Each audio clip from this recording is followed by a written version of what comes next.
Hello, नमस्कार, आदाब, सत श्री अकाल और अस्सलाम वालेकुम। मैं हूं मोहम्मद अहमद काज़मी, लेकर आया हूं आपका पसंदीदा कार्यक्रम आपके रूबरू। अब दुनिया भर में सवाल ये है कि कतर पर इजराइल ने हमला कर दिया और फिर कह रहा है कि जहां भी हमारे दुश्मन होंगे वहीं हम मारेंगे, कहीं नहीं छोड़ेंगे। तो क्या अरब मुल्क जो इजराइल और अमेरिका की किसी ना किसी तरह से, बल्कि हर तरह से जो गुलामी करते रहे हैं, क्या अब उन्हें अपने मुल्कों से भी कोई हमदर्दी होगी? क्या बचाने की कोई कोशिश की जाएगी? अभी एक वीडियो आई जो हमने कल आपको दिखाई है, मदीना की है। और मदीना के आसमान में यमन की तरफ से इजराइल जाने वाली मिसाइल को किस तरह से गिराया गया, वो वीडियो बाकायदा सामने आई है। यानी सऊदीज बाकायदा इजराइल की मदद कर रहे हैं हर तरह से। क्या अब अपने भाई कतर मुल्क, कतर पर जो हमला हुआ है, क्या वो कोई तब्दीली आएगी? क्या खुद कतर के जो प्राइम मिनिस्टर डोनाल्ड ट्रंप के साथ मिलने के लिए गए हैं, क्या वहां से उन्हें और कुछ बताया जाएगा कि अभी और भी हमले होंगे, आप आराम से बैठे रहना? क्या कुछ है?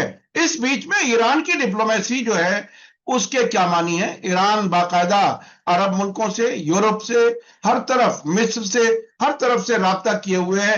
क्या इसराइल से नाराजगी बढ़ते हुए ईरान की पोजीशन और मजबूत होगी? क्या एक्सिस ऑफ रेजिस्टेंस के अलावा कुछ और सरकारें भी ईरान जैसा सोचने लगेंगी?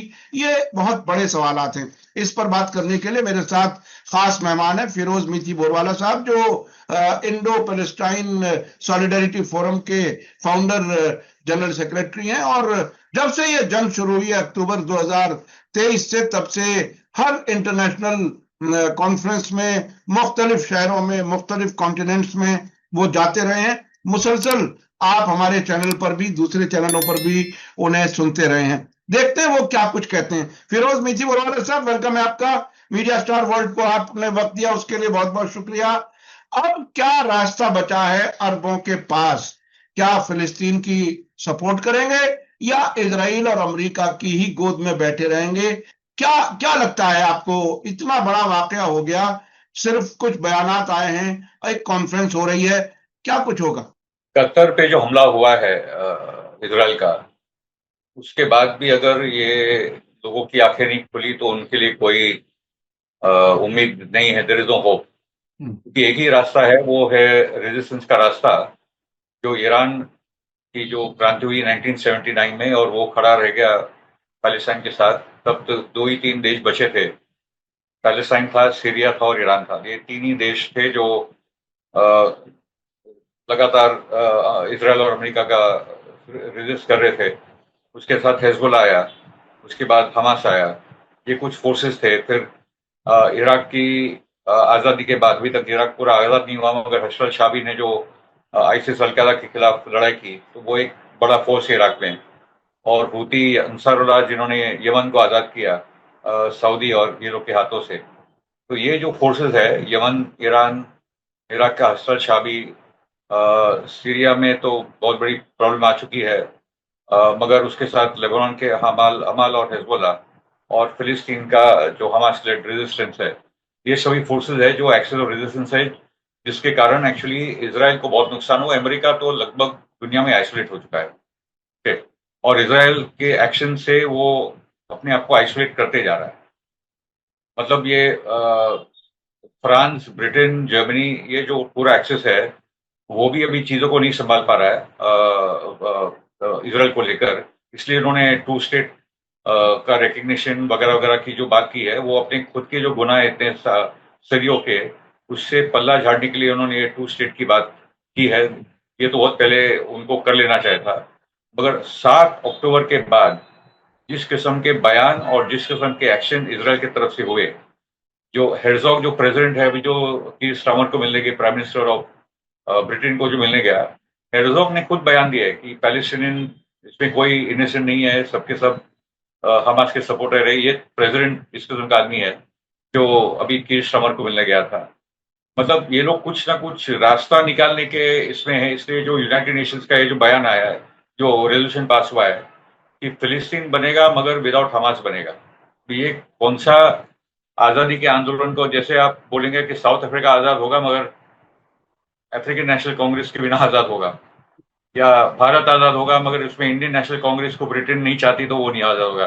तो जो ऑक्यूपायर है, जो कॉलोनियल पावर है, वो खुद तय करेगा कि कौन आजादी के आंदोलन कौन लीड करेगा और कौन इस देश के जो लोग हैं उसको कौन चूज करेंगे। ये तो फिलिस्तीन का जनता का सवाल है। इलेक्शन करवा तो सब पता चलेगा कि कौन पॉपुलर है, महमूद अब्बास है कि मरवान बारगूती जो जेल में असली जो फतह का लीडर है, या हमास पॉपुलर है, वो सब पता चल जाएगा। तो the point is that I think ये अटैक के बाद नंबर वन है कि जो गल्फ रीजन के अरब स्टेट्स है उनको अभी तय करना पड़ेगा कि वो कहाँ खड़े हैं। उनको तो अभी समझ में आ गया कि उन्होंने जो इतने बिलियंस ऑफ डॉलर्स के जो हथियार खरीदे अमेरिका से और जो ट्रिलियंस ऑफ डॉलर्स अमेरिका को दिए हैं, उसका कोई मतलब नहीं है। ओके, क्योंकि ये जो इसराइल ने अटैक किया था अभी कतर में, उसमें टोटली ट्रम्प की रजामंदी, ट्रम्प को बेसिकली परमिशन मांगने के लिए नहीं बोलता नेतन्याहू, ट्रम्प को बोलता मैं करने वाला हूँ, तुम भाई साथ में रहो, तुमको बाद में डिनाई करना है तो कर लेना, मगर ट्रम्प को चलाने वाला पूरा का पूरा नेतन्याहू है। एप्स्टाइन फाइल में जो फंसा है ट्रम्प, वो दुनिया को भी पता है कि ट्रम्प का नंबर वन नाम है ये पूरे child paedophilia, sex, blackmail racket में, जिसने ट्रम्प ने खुद वो 13-14 साल की बच्चियों का बलात्कार किया। इसलिए ट्रम्प तो बहुत ही वीक किस्म का प्रेसिडेंट है, जो पूरा का पूरा इसराइल लॉबी के हाथ में, पूरा नेतन्याहू के हाथ में। तो ये अटैक के बाद जो कतर पे हुआ, कतर के पास जो इतने सारे हथियार है, बिलियंस ऑफ डॉलर्स के प्लेन है वगैरह वगैरह, तो उसकी औकात क्या रही, उसकी औकात क्या है?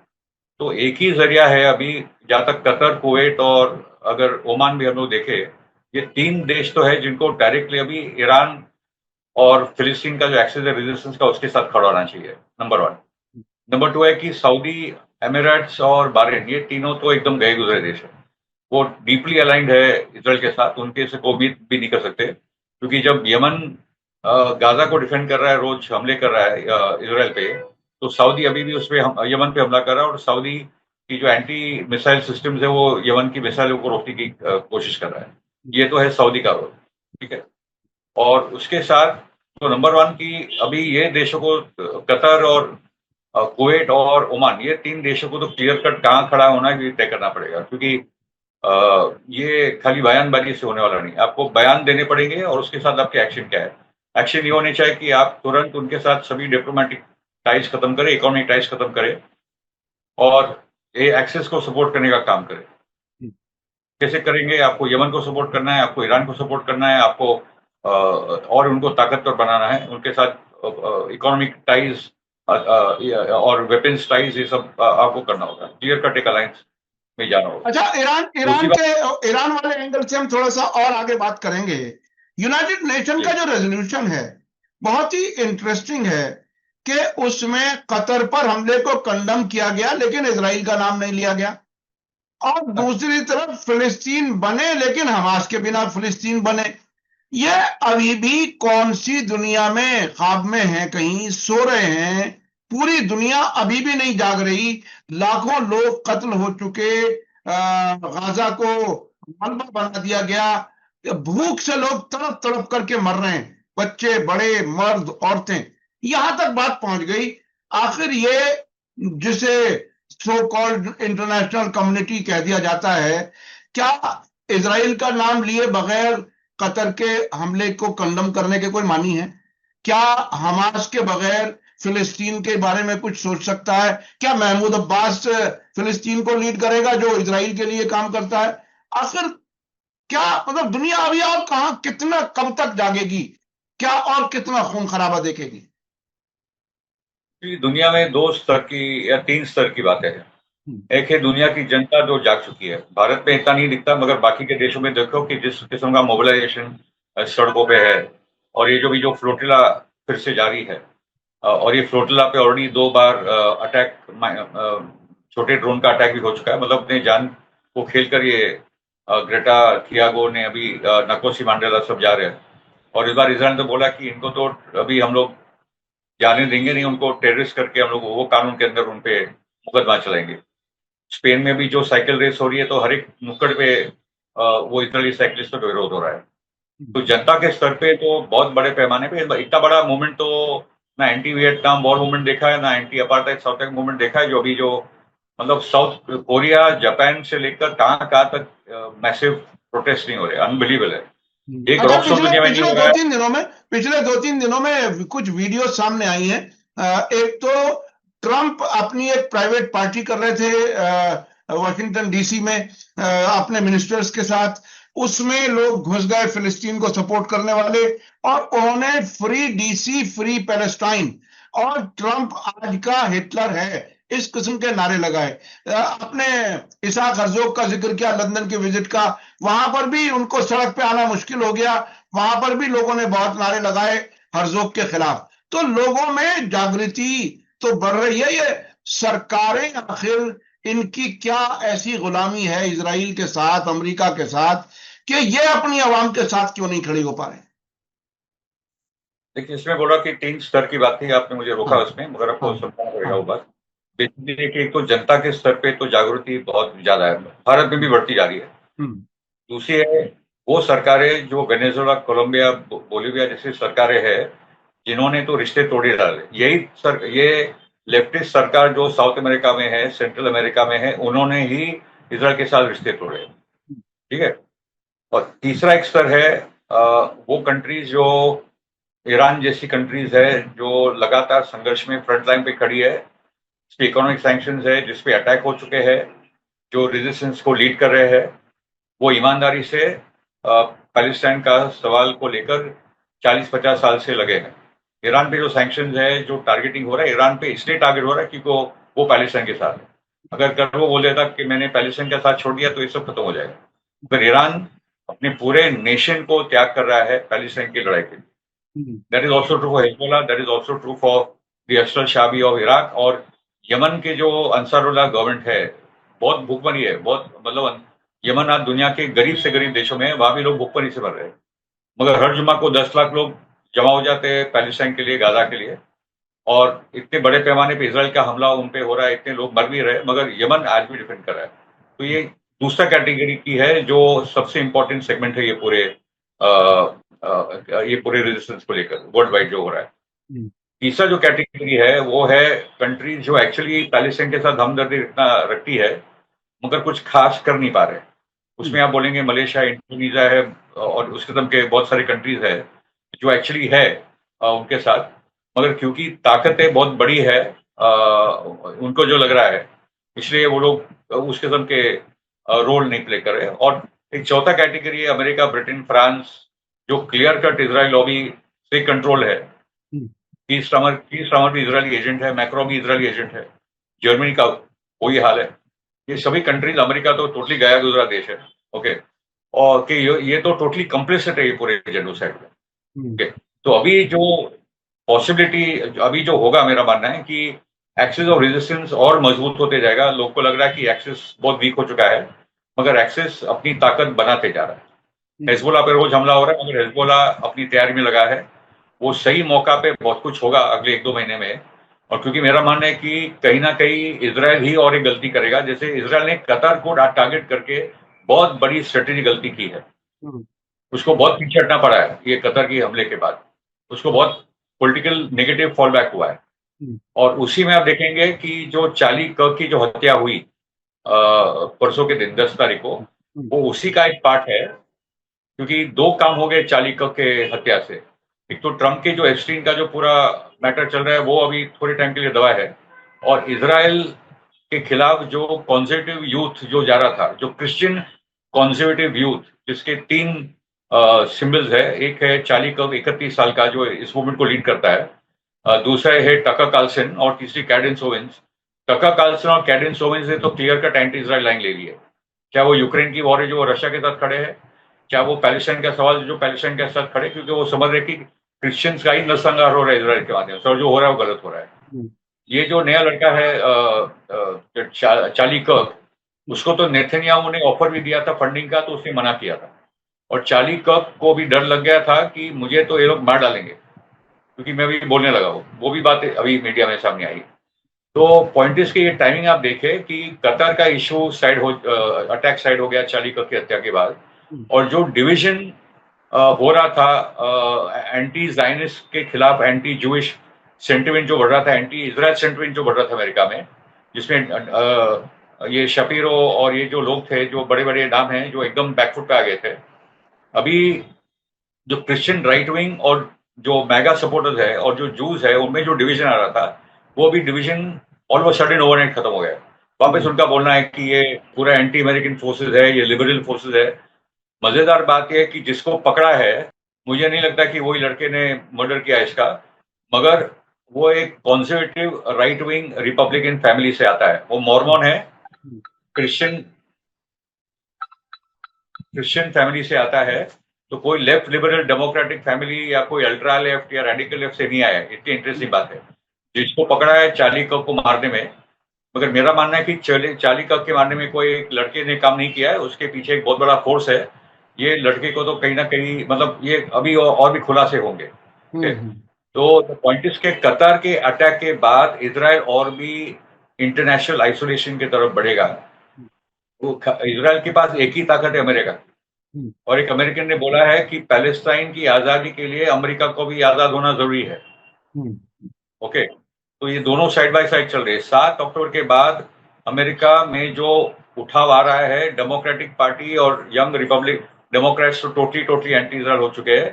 ट्रम्प के सपोर्टर्स भी एंटी इसराइल हो रहे हैं, वो भी समझ रहे हैं, क्योंकि चार्ली कप ने खुद बोल दिया था कि ये जो उसका नाम क्या है, जेफरी एप्स्टाइन, वो तो मोसाड के एजेंट है। तो चार्ली कप बोल रहा है कि जो इसराइल लॉबी है, हमको ब्लैकमेल करके हमारा देश चला रही है। तो हम्म। बहुत सारा एंटी इसराइल सेंटिमेंट बढ़ रहा है अमेरिका में, और ये बढ़ते जाएगा। जी। अच्छा, कतर से जो रिएक्शन आया हमले के फौरन बाद, उसके दूसरे दिन, और फिर ट्रंप से मुलाकात प्राइम मिनिस्टर की, इसको आप कैसे देख रहे हैं? मिसाल के तौर पर पहली बात ये कही गई कि ये जो बातचीत हमास और इसराइल के बीच में थी, उसे पटरी से उतारने की कोशिश की गई है। ट्रंप ने हल्का सा अफसोस जता करके फिर कहा कि अगर हमास के लोगों को मारा जाना मकसद था तो वर्थ था, कोई बात नहीं, किया जा सकता था।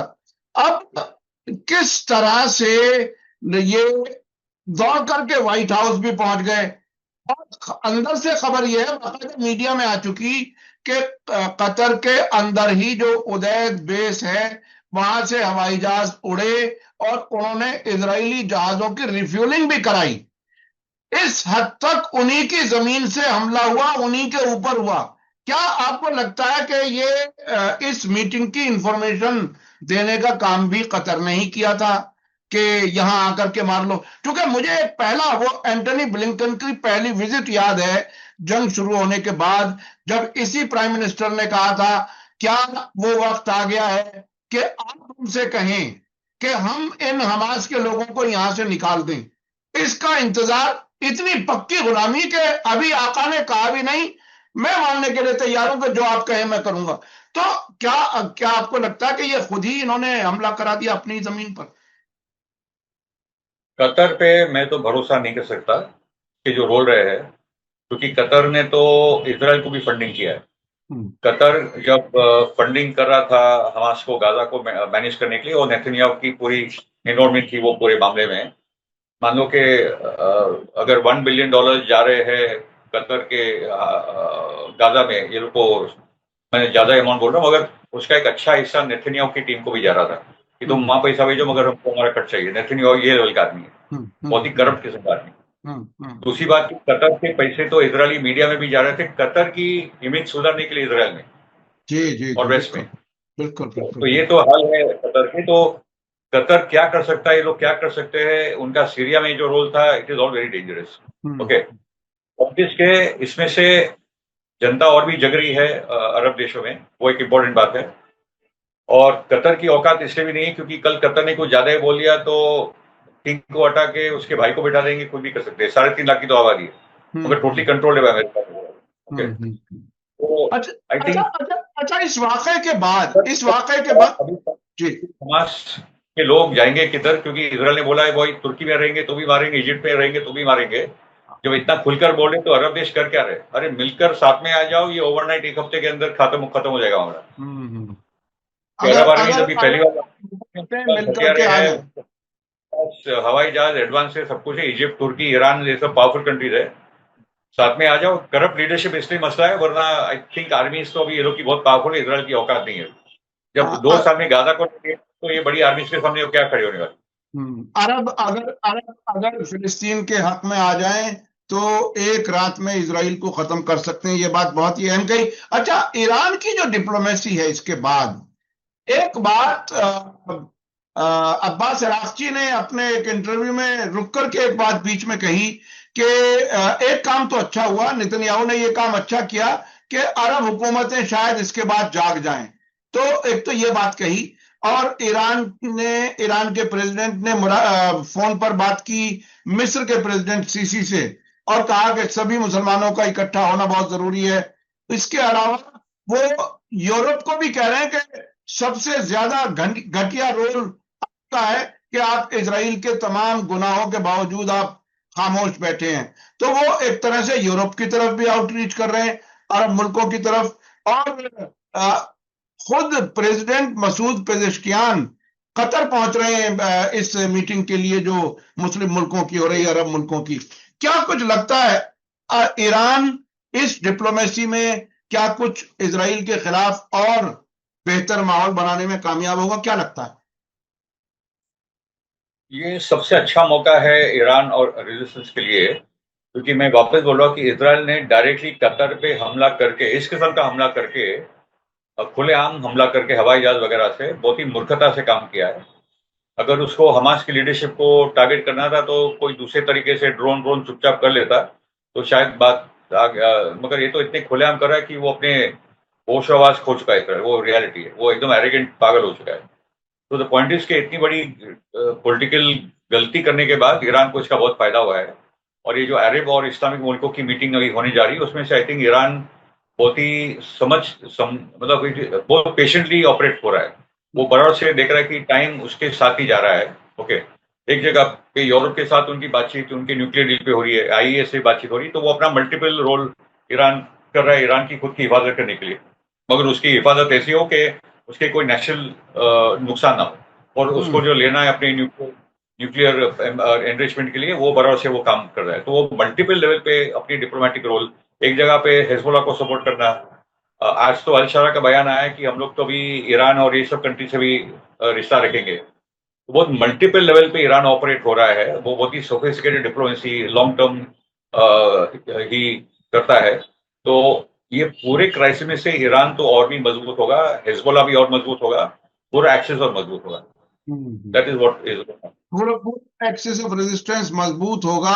अब जब ये हमला हुआ कतर पर, इससे 2-3 दिन पहले ही तेहरान में मसूद पेजेश्कियान प्रेसिडेंट और उनकी कैबिनेट के लोगों से एक मुलाकात थी आयतुल्लाह खामेनेई की। तो उन्होंने ये बात बहुत ही क्लैरिटी के साथ कही थी कि देखिए, आप लोगों का काम अब यह है कि इन मुस्लिम मुल्कों को बताएं कि असल दुश्मन हमारा इजराइल है सभी का, इसके सामने इकट्ठे हो जाएं। और इत्तेफाक से फौरन ही फिर ये कि वाकया भी हो गया। ईरान की सरकार पूरी इस कोशिश में है कि जो कुछ वो इस्लामी इनकलाब के बाद कहते आए हैं वो अब सबूतों के साथ बिल्कुल सामने नजर आ रहा है। अमेरिका सबसे बड़ा शैतान, इजराइल कैंसरस नासूर के, उसे खत्म होना चाहिए। अब यहां तक दुनिया आ गई, तो अब आगे किस तरफ जाएगा, क्या होगा? क्या सरकारें भी और आ जाएंगी ईरान के साथ, क्या लगता है आपको? आएगी आएगी। आई थिंक अभी ईरान को और सपोर्ट मिलेगा, एक्सेस के साथ और भी होगा। आई थिंक उसका तुरंत एक परिणाम हो भी सकता है कि सऊदी और यूएई भी थोड़े शांत हो जाए। ये जो यमन पे हमले हो रहे हैं, बहुत सारी कुछ चीजें भी इंटरनली होगी। तुर्की को भी रोल प्ले करना पड़ेगा, इजिप्ट भी रोल प्ले करना पड़ेगा। ये देखिए क्या होता है ये मीटिंग में से, क्योंकि ये बहुत बड़ा अटैक है। और जो नेतन्याहू ने वो भी दिया कि भाई ग्रेटर इजराइल तो है हमारा, हम तो सब जगह लेने वाले हैं और हमसे कोई सेफ नहीं है। हमास जहाँ भी हो, इजिप्ट, तुर्की, तुर्की सब जगह हमले होने वाला है, तो किसी की सोवरेनिटी सेफ नहीं है। Number one.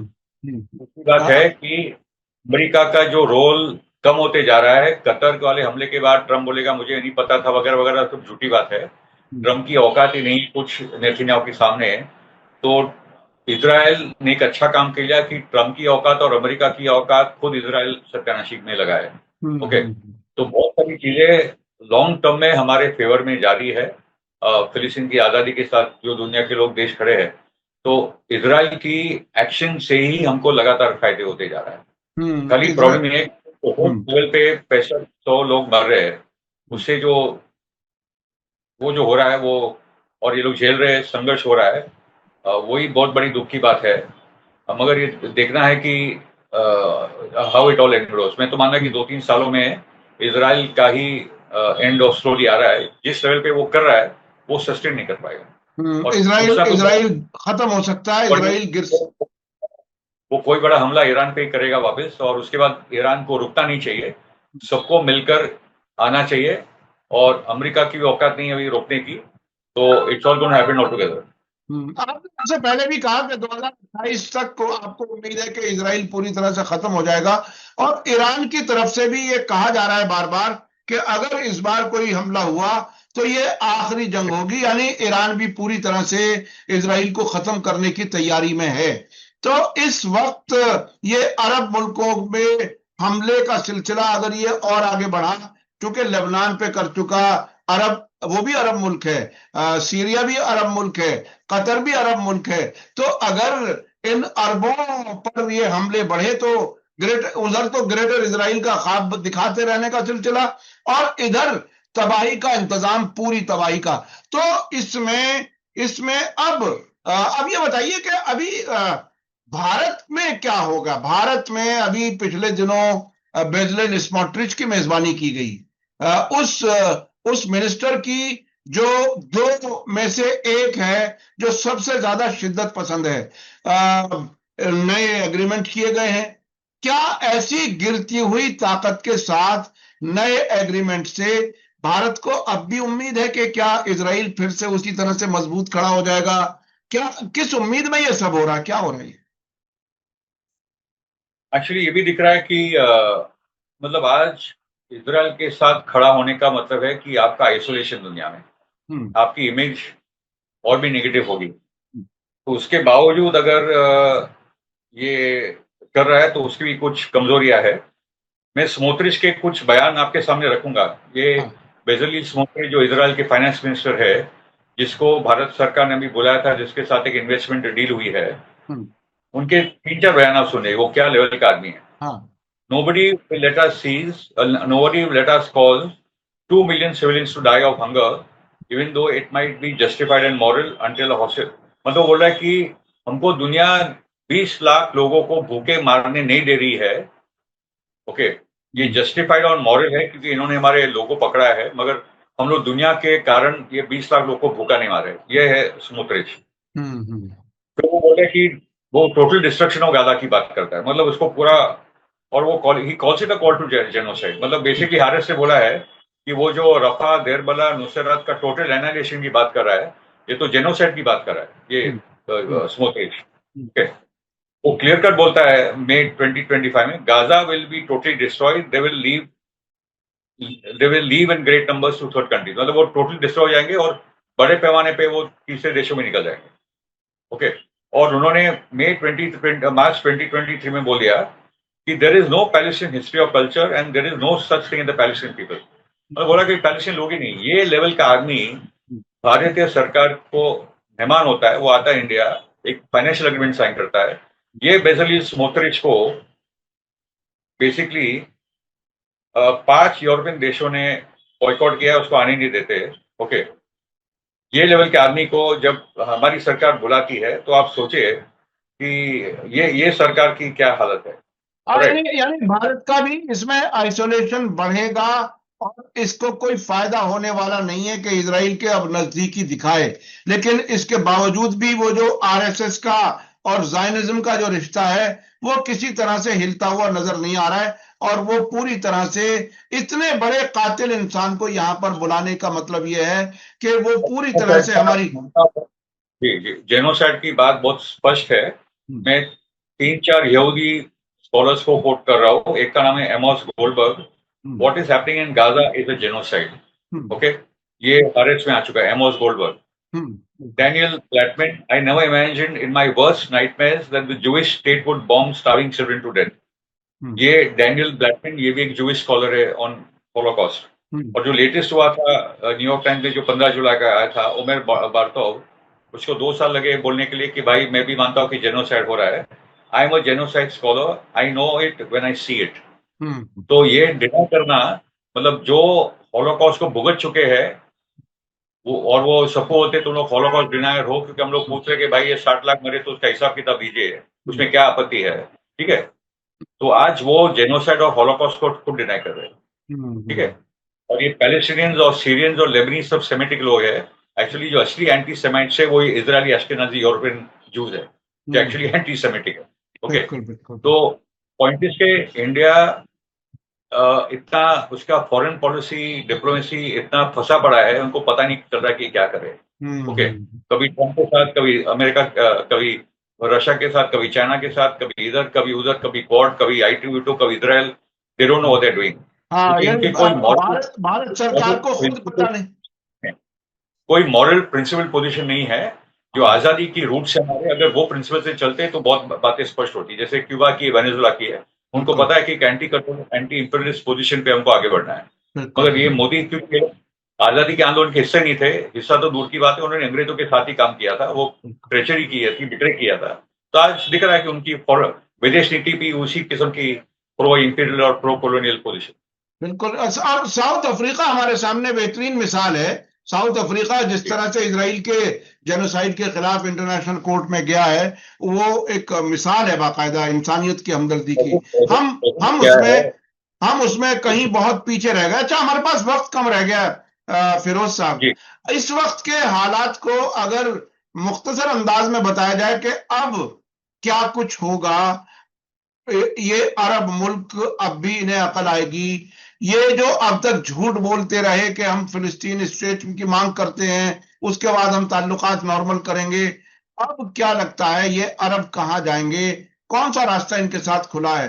जो ईरान के साथ वो दुश्मनी अब तक रखते रहे, उन्हें बताया गया कि आप ये परमाणु बम बना रहे हैं, आपके खिलाफ इस्तेमाल करेगा। जो अब के हालात हैं वो तो बिल्कुल मुख्तलिफ हैं। अब क्या रास्ता बचा है उनके पास? इसलिए मैंने कहा ना कि इसराइल खुद रास्ते बना रहा है अरब मुल्कों के लिए। इसराइल ने जो कतर पे हमला कर दिया, इतनी बेवकूफी का काम किया है, फेल हो गया वो अटैक में। तो अभी जो बात है कि एक्सिस ऑफ रेजिस्टेंस और ताकतवर होगा, ये जो अरब मुल्क है वो भी ईरान और एक्सिस के साथ खड़े होंगे। एक तो मुझे वो दिख रहा है, अगर उन्हें कुछ इज्जत और कुछ सेंस ऑफ सेल्फ से बचा है तो वही काम करेंगे, वरना और कोई रास्ता नहीं है। दूसरा मेरा मानना है कि तुर्की के साथ भी इसराइल की कुछ परेशानियां बढ़ रही है। वैसे तो कल तो तुर्की की एक शिप वापस हाइफा में थी। कल की भी रिपोर्ट है कि अभी भी तुर्की से शिप्स आ रहे हैं इसराइल को सपोर्ट करने के लिए। इजिप्ट में भी कुछ हो सकता है, या कतर के अटैक के बाद, मतलब ये जो भी बैठक होने वाली है अरब और इस्लामिक कंट्रीज की, उसमें से एक्चुअली क्या निकलता है वो देखना होगा। मगर खाली स्टेटमेंट के हिसाब से कि हम लोग कंडेम करते अटैक या कुछ ज्वाइंट एक्शन की तरफ आगे बढ़ेंगे, वो देखना है कि अंदर वो लोग क्या क्या अभी तैयारी करते हैं। दूसरी जो बात है, अमेरिका और वीक हो रहा है, ये पूरे इसराइल के कारण अमेरिका और वीक हो रहा है। दुनिया की ताकतें, दुनिया की जनता और भी एक्टिव हो रही है। अभी ये जो गाजा जो शिप जारी है, और वेनिस और जेनोवा के ट्रेड यूनियन से बोला है वर्कर्स ने कि अगर ये शिप को इसराइल ने रोका तो यूरोप के एक पोर्ट से कोई इसराइल शिप निकलेगी नहीं। तो बहुत बड़े पैमाने पर यूरोप में इसराइल का विरोध बढ़ रहा है। और अगर ये क्राइसिस आई कि इसराइल का पूरा इकोनॉमिक ब्लॉकेट चालू हो गया यूरोप से, तो इसराइल की परेशानी अब बढ़ने वाली है। और उसके साथ मेरा मानना है कि इंडिया में मूवमेंट अभी बढ़ रहा है। अनुपमा रॉय ने जो भी वेनिस में जीता, उसने पहला ही नाम लिया गाजा के बच्चों का। अनुप्रेरणा रॉय जो जीती वेनिस का फेस्टिवल, अनुराग कश्यप के साथ जो फिल्म बनाई। तो इंडिया में तो जो सेंटिमेंट है वो एकदम प्रो पैलेस्टाइन है। एक राइट विंग एलिमेंट मूर्खों का है देश में, जो समझता नहीं कुछ चीजों को, जो आज उनके साथ खड़ा है। अटल बिहारी वाजपेयी तक बात ठीक थी, मगर अभी की ये जो पूरे फोर्स है, they total I mean they don't understand anything about global politics. वो बनियागिरी में ही लगे, कहाँ से पैसा कमाओ, कहाँ से तेल लाओ, कहाँ से ये लाओ। वो अडानी अंबानी की foreign policy based not on any political ideology, is based on basically economic give and take, और उसमें से कुछ देश की कोई ताकत या कोई स्टैंडिंग बनती। उसके साथ आपको बता दूं वेनेजुएला पे ट्रंप के हमले की तैयारी चल रही, क्योंकि ट्रंप वेनेजुएला खड़ा है, दुनिया का सबसे तेल वाला देश वेनेजुएला है। और वो कोई भी, मतलब वो आज भी अमेरिका के सामने एक छोटा देश खड़ा है, जिसको बोलते हैं एक आइडियोलॉजी, इसको बोलता है एक देश। बिल्कुल बिल्कुल बिल्कुल। ये आइडियोलॉजी के बुनियादी जिसे आपने कहा, उसके जरिए अगर आप चलेंगे तो ये फ्लक्चुएट होंगे और उसूल से पटरी से उतर जाएंगे। जो कुछ हमारी मौजूदा सरकार कर रही है वो बाकायदा बहुत ही अफसोसनाक है, ना फिलिस्तीन के साथ है ना ही अपने नेशनल इंटरेस्ट के साथ है। किस तरह से ट्रंप ने बेइज्जत किया है वो हमने सब कुछ देखा। और ये सरकार फिर जैसे ही एक ट्वीट आ गया उधर से और फौरन फिर जाकर के जैसे कहते हैं दुम हिलाने वाला काम शुरू हो गया। क्या कहां जाएंगे, इज्जत कहां रही देश की और सरकार ने इसको कहां ले गई, ये देखने समझने की बात है। आपको सभी को गौर करने की जरूरत है। बहुत बहुत शुक्रिया फिरोज मीठी बोरवाला साहब, आपने हमें वक्त दिया उसके लिए शुक्रिया। मैं अपने दर्शकों से कहूंगा कि आपको आज का वीडियो कैसा लगा कमेंट्स में जरूर लिखें और ज्यादा से ज्यादा लोगों तक शेयर करें। इसी के साथ मुझे दीजिए इजाजत। धन्यवाद, शुक्रिया। जय भारत, जय। मीडिया स्टार वर्ल्ड के और वीडियो देखने के लिए हमारे चैनल को सब्सक्राइब करें और सीधे नोटिफिकेशन पाने के लिए बेल आइकन दबाएं। और अगर हमारी खबर सच्ची और अच्छी लगे तो अपने व्हाट्सएप, इंस्टाग्राम, फेसबुक और ट्विटर अकाउंट पर जरूर शेयर करें।